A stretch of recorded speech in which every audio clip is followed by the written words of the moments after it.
I'm the editor of Minnesota Monthly Magazine. We're here today with Dr. Patrick Yoon from the Hennepin County Medical Center, and we're talking about bones. Dr. Yoon is an orthopedic surgeon, and we're happy to have you here today. Thanks for having me, Joel. So give me some sense of how you got into this field. You were in medicine to begin with, and what attracted you in particular to bones?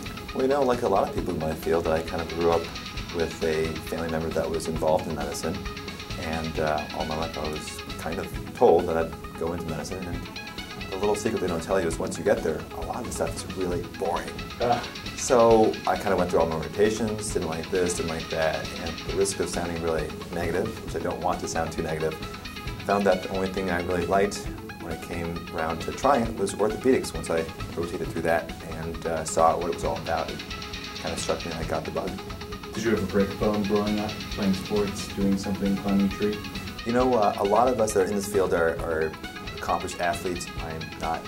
But, so all I can say is the only bone I've ever broken was the tip of my middle finger when I caught it in a door in college. So, unlike the typical story of orthopedic surgeons that are big athletes in collegiate and the pro level, proves I, unfortunately, was not. Tell me about a situation recently in which a patient came in with a particular problem, you were able to help them out, and it was very satisfying for you.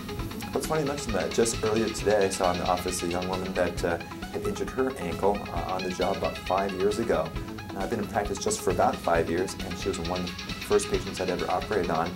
And fortunately in her, it was a relatively simple surgery that involved an arthroscopy to help repair some of the damaged cartilage in her ankle. And I saw her today for her 5-year follow-up, and she was doing real well. So that was real gratifying. What did she say about it? She was actually very thankful, very appreciative, and happy, and ready to move on with the rest of her life. Good.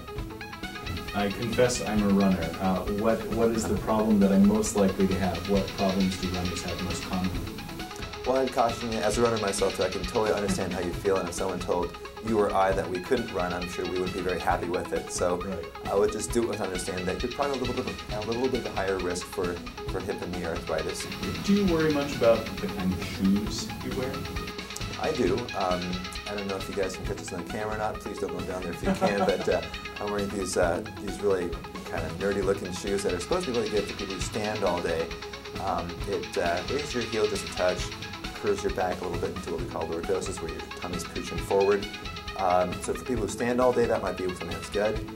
For people who are runners and who pronate, you want to get a good arch support inside your shoe. So depending on the context, there's all sorts of different recommendations you can make for shoe wear. Do you have them in different colors? They do make them different colors, yes. And I'm curious, this new trend where people are running without shoes, do you recommend it or do you not recommend it? You know, I think the jury's still out on that. As a runner myself, I'm kind of biased towards that a little bit, even though the medical evidence isn't fully out there yet. Well, I'll buy you socks for Christmas. Well, thank you so much for talking with us. I appreciate it. It's my understanding that you're going to be part of the Minnesota Monthly's Downtown Dinner Health Series as well on April 13. Tell people what you'll be talking about.